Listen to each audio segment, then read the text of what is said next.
खुदा की कसम वो खुदा है। वाह वाह वाह, बहुत खूब विजय जी भाई साहब, जवाब दिया। बहुत सुंदर। हम असल में उस आवरण में आने के बाद सब कुछ अपना, और जब हम उससे अलग हुए तो विशुद्ध आत्मा के स्वरूप में आ गए, उससे ऊपर कुछ नहीं। बिल्कुल वो फिर उन्हीं के स्वरूप हो। बहुत सही, बहुत सही। और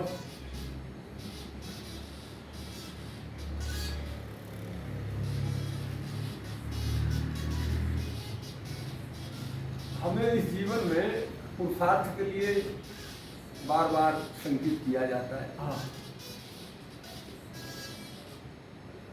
तो बाबा कहता है कि पुरुषार्थ भी करो, ऐसा नहीं है। जो होता है होने दो, जो होता है होने दो, ये पुरुषार्थहीन कथन है। जो होता है होने दो, ये पुरुषार्थहीन कथन है। और जो हम चाहेंगे वो होगा, इसमें ही जीवन है।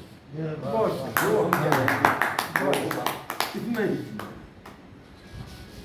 जीवन में जितना संघर्ष आए उससे कभी घबराना नहीं चाहिए। और सुबह बहन जी ने एक बहुत अच्छी बात बताई थी कि गुलाब के पौधे को कितना कीचड़ हो जाता है, वो उस कीचड़ में रहकर और कांटों से संघर्ष करके खिलता है। उस फूल से हमें सीख क्या मिलती है? दो पंक्तियां उसके लिए मिलती। जो कांटों पर चलकर आया, जो कांटों पर चलकर आया, फूलों का है हार उसी को, और जिसने मरना सीख लिया है जीने का अधिकार। जिसने मरना सीख लिया है जीने का अधिकार। अभी मैंने कहा था कि खुदी से जुदा हो जाओ, अब खुदी का दूसरा स्वरूप और देख लो। किसी शायर ने बहुत अच्छी बात कही है, मैं उसे यहाँ जोड़ रहा हूं कि खुदी को कर बुलंद इतना कि हर तकरीर से पहले खुदा खुद बंदे से पूछे, बता तेरी जजा क्या है? जय हो। बता तेरी वजह।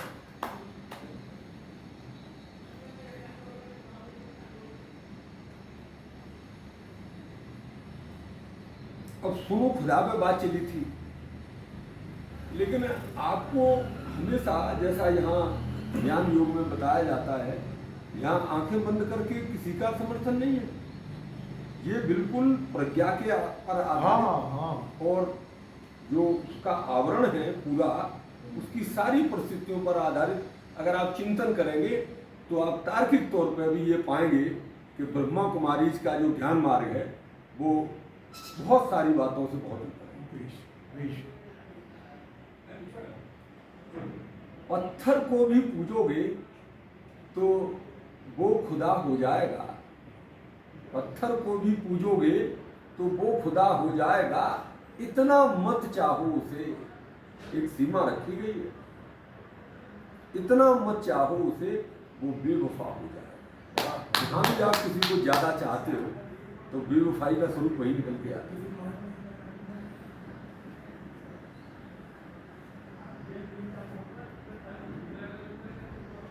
और दर्द से कभी भागना नहीं चाहिए।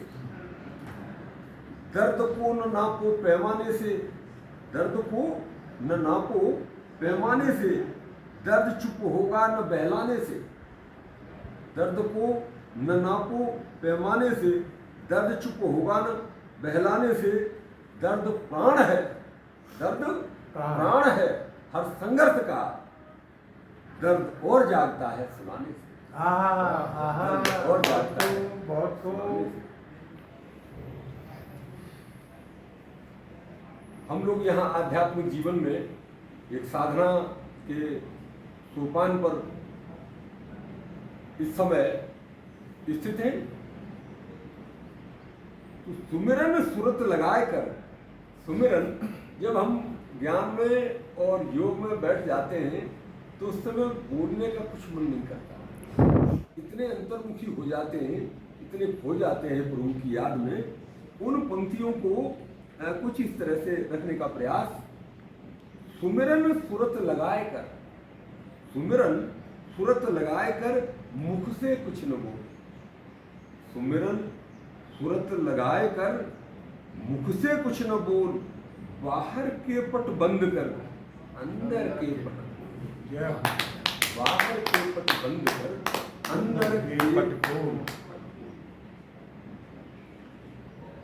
हम लोगों की स्थिति कैसे है संसार में कि दाम बिना निर्धन दुखी, दाम बिना निर्धन दुखी और तृष्णा बस धनवान। दान बिना निर्धन दुखी, दाम बिना निर्धन दुखी, तृष्णा बस धनवान और कहूं न सुख संसार में जग दियो सब छान। आप किसी को देखते रहे जो ईश्वरीय ज्ञान में उनसे जुड़ गया है उसको तो सुखानुभूति आनंदूति हो रही है। बाकी का संसार में कुछ भी मिल जाए आपको, लेकिन आप सुख के उस सोपान पर नहीं पहुंच पाते, सब दुखी दिखाई देते।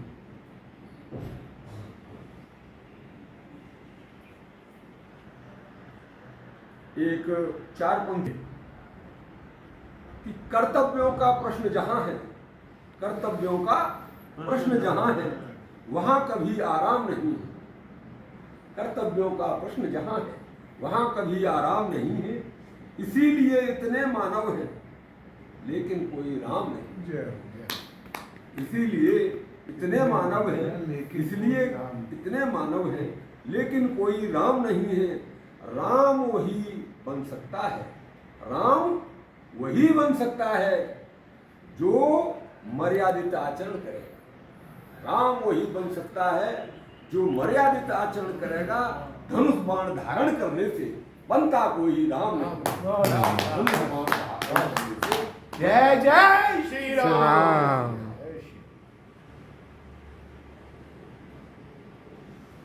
अब बिंदु पर आ जाओ। सारा का सारा खेल उस बिंदु पर आधारित है। तुम बनाओ कोण या वृत्त की करो परिकल्पना, तुम बनाओ कोण या वृत्त की करो परिकल्पना। ध्यान ये रखना सदा बस बिंदु ही आधार है। ध्यान ये रखना सदा बस बिंदु ही आधार है। बिंदु रखोगे तभी तो वृत्त बनेगा। बनेगा।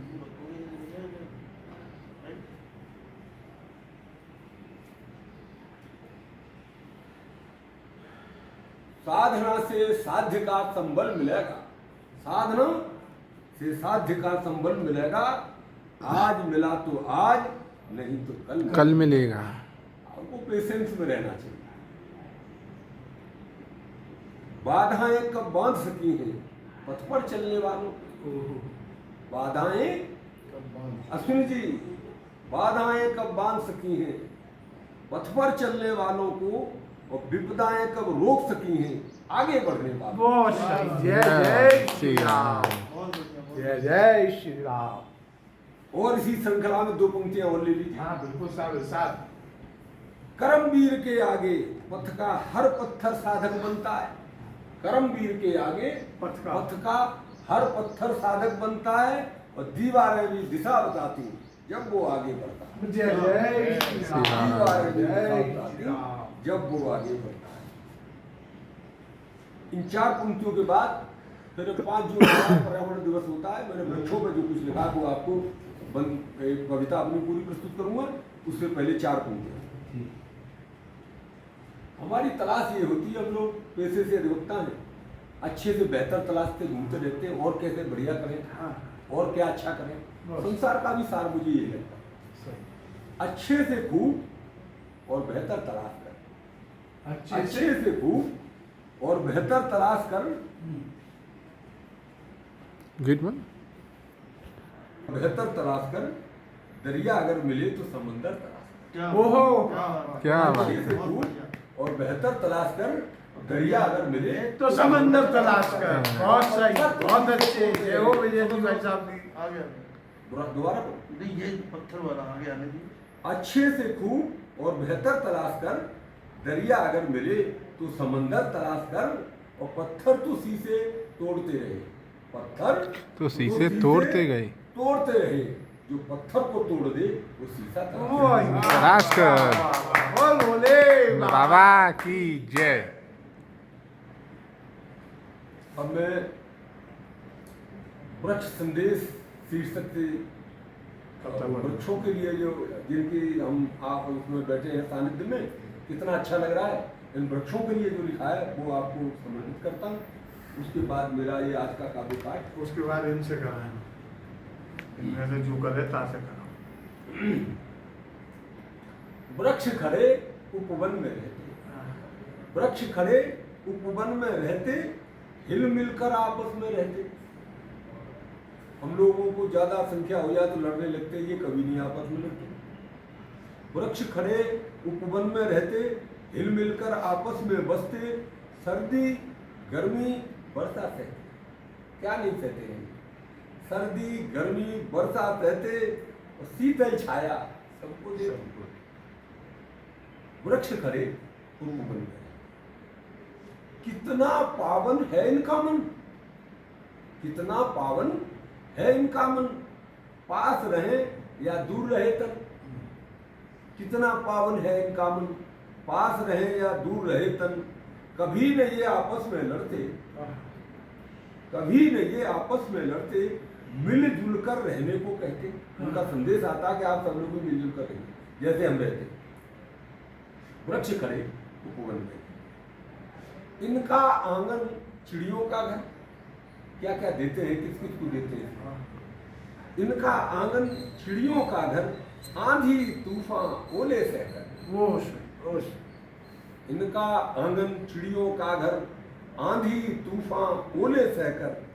हरे भरे फिर भी ये दिखते, वायु वर्षा आश्रय देते।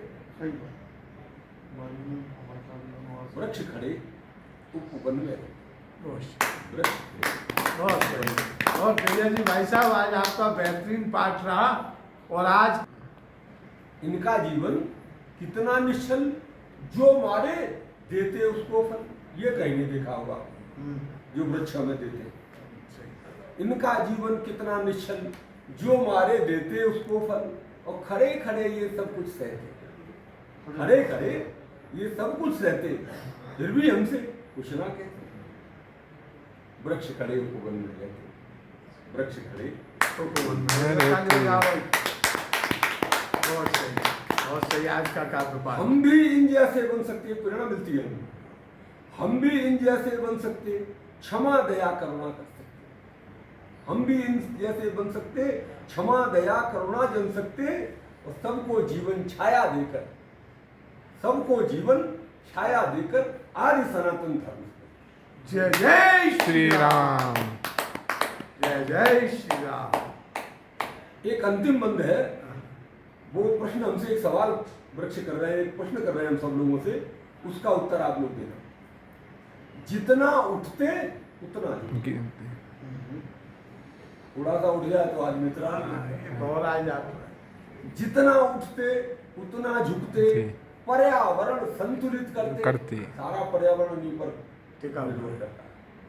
जितना उठते उतना झुकते, पर्यावरण संतुलित करते, सारा जीवन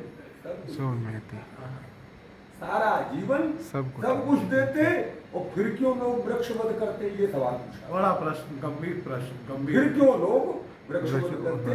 वृक्ष खड़े उपवन में रहते। वृक्ष बहुत सही, बड़े बड़े कृतार्थ हुए। आपका बेहतरीन काव्य पाठ हम लोगों को उत्तम मार्गदर्शन देगा, ऐसी सुंदर कामना है। वे विश्वास है कि आपका बताए हुए मार्ग पर चलकर ये पूरी धरा हरी भरी रहेगी और वृक्षों का संवर्धन होगा। ओम शांति। ओम शांति।